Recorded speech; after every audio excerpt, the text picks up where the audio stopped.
Hi guys, welcome to another episode of Pointy Not Sharp. Today we're taking a look at something really quite special. This is an Indonesian M1 Garand bayonet. This is probably one of the rarest of the M1 Garand bayonets, and that comes down to the fact that virtually none of these are coming out of Indonesia.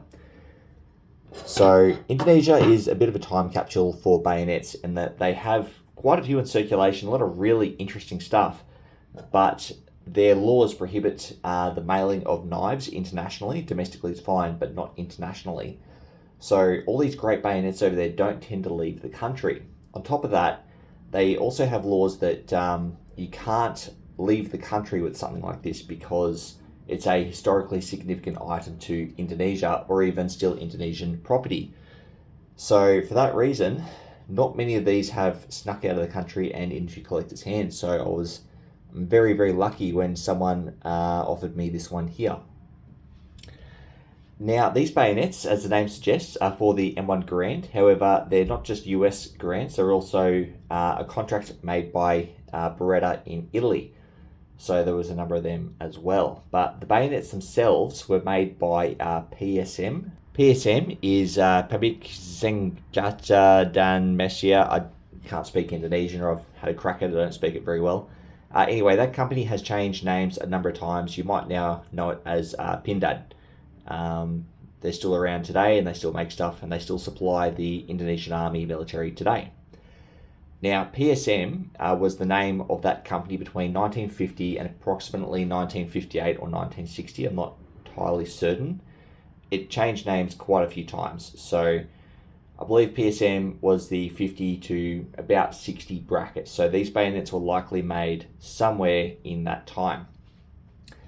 Now we'll jump into the history of, a little bit of history of Indonesia and then sort of the history of these bayonets and the M1 Garands in Indonesian service. So prior to World War II, Indonesia was a Dutch colony, or under Dutch rule at least, the Dutch East Indies.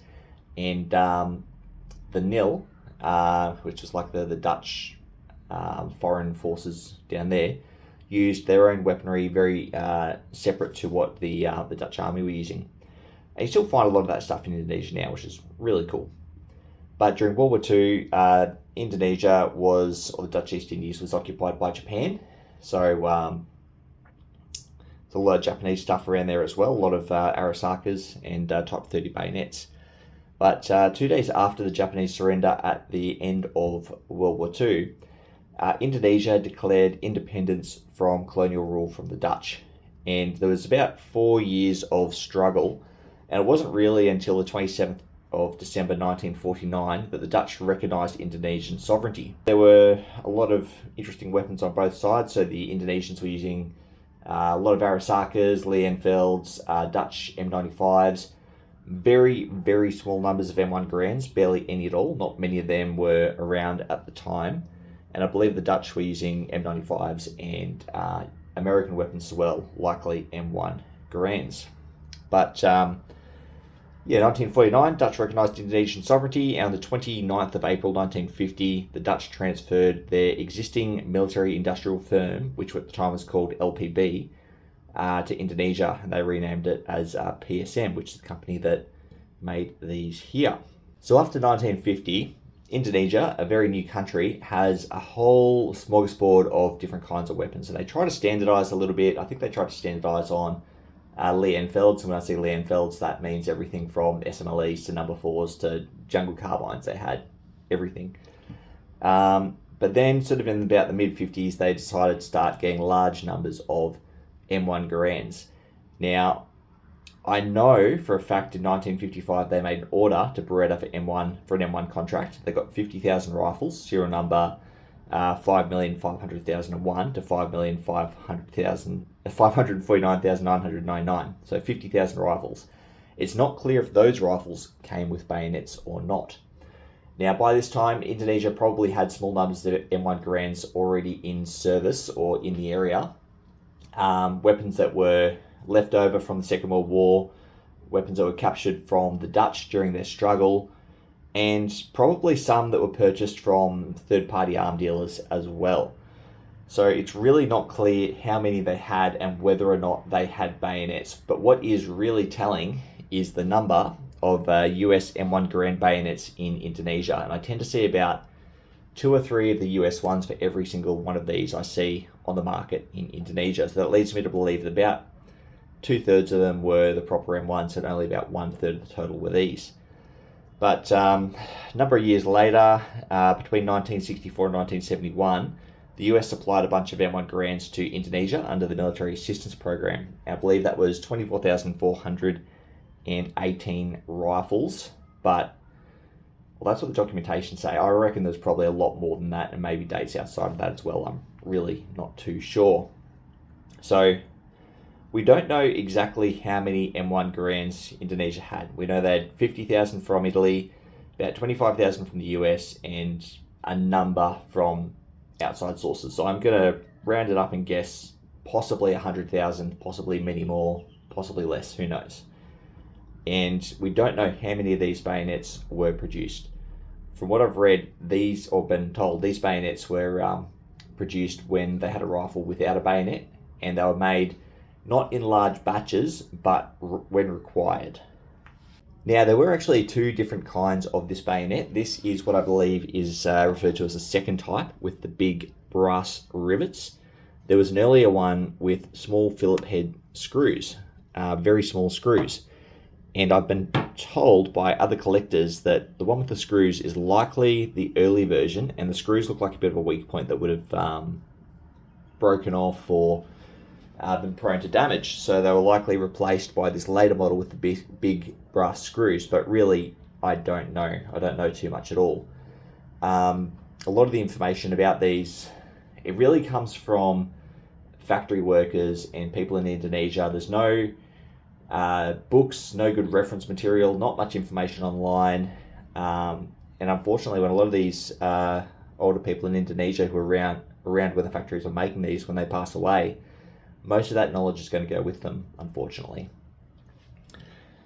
Anyway, so that's the 2 kinds of these bayonets. And as you can tell, it's really closely modeled after the US M1 bayonet. So the blade length is pretty much the same. And obviously the muzzle ring is going to be the same height and same diameter to fit an M1. It has to be. But when you look at them side by side, you can definitely see where they got the inspiration from. Anyway, we'll jump into the construction. We have a really odd blade profile here. It's got like a big shovel tip spear point here. It doesn't look like it'd be great for stabbing and penetrating, but I'm sure it does the job, and it's definitely very strong and robust. Moving down, we've got a slight false edge, long true edge. The fullers appear to have been cut or ground out. You'll see we have striations running down the length of the fuller. So while other countries like Germany, fullers are impressed into the blade by a tool called a fuller through drop forging or swaging or whatever you want to call it, here it appears they were cut.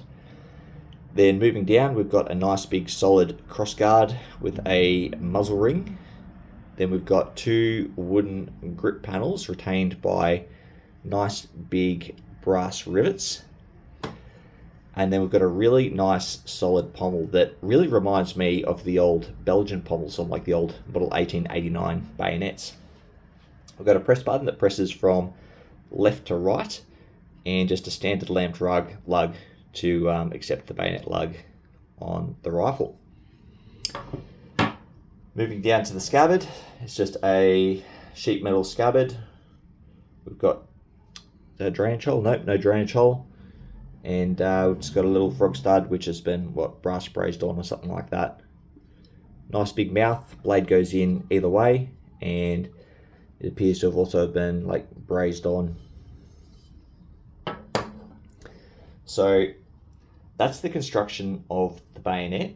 I'll jump into the markings very quick, of which really we only have 2. We've got a PSM manufacturer's mark on the right ricasso just here. And then on the base of the pommel, we have a serial number. It looks like 03047, maybe. Now, the M1 Garand was in service with Indonesia for quite some time, and I should point out there was actually another M1 bayonet made, or sorry, M5 bayonet made for the M1 Garand in Indonesian service, and that was like a copy of the US M5 bayonet. I've only seen one for sale in Indonesia. I can't find any other reference to them all at all, except that they exist. So I'll try to track one down eventually and do a video, but that's a cool little piece. The M1 was in service for a very long time until it was eventually replaced by, well, it was replaced pretty early on by the SP1, which is like a copy of the BM59. But they still remained in service for a very long time in reserve roles, and I believe they're still in service now in some capacity, more like ceremonial or training or something like that. Indonesia is a country where they don't tend to throw things out. They tend to get their money's worth out of them. For example, the Papian Corps Mauser rifles are still in service today with the police academy in West Papua. So those are certainly still around. But that's really all there is to say about this bayonet here. Really, really cool piece. I'm stoked to have it in my collection. This is part of my personal collection, so I'm not borrowing this. And I should also point out these Indonesian patches up here. I traded those with an Indonesian major back in like 2013 or 2014 when I was still in the infantry in the army. I was doing an exercise in the Jungle Training Centre at Tully here in Australia. Horrible place to train if you've ever had the opportunity to go there. But the Indonesian officers were sent there as like an exercise called Josset. And when they went, they received one of these patches. I believe that got sewn on their uniform forever. It was like a very prestigious thing to go through our Jungle Training Centre. Again, horrible place. I've been through there far too many times. But it's cool that I've got to display some actual Indonesian patches that I happen to have. Usually most of the patches I display are just cheap knockoffs bought on eBay. I'm hoping to cover off a lot more Indonesian bayonets in the future. In April, I'm heading over to Bali and I'm going to try and source a couple of Indonesian bayonets, and if I can't bring them back, I'll see if I can do some videos while I'm over there. So that's all I've got for you today. Thanks for watching, and I'll see you next time.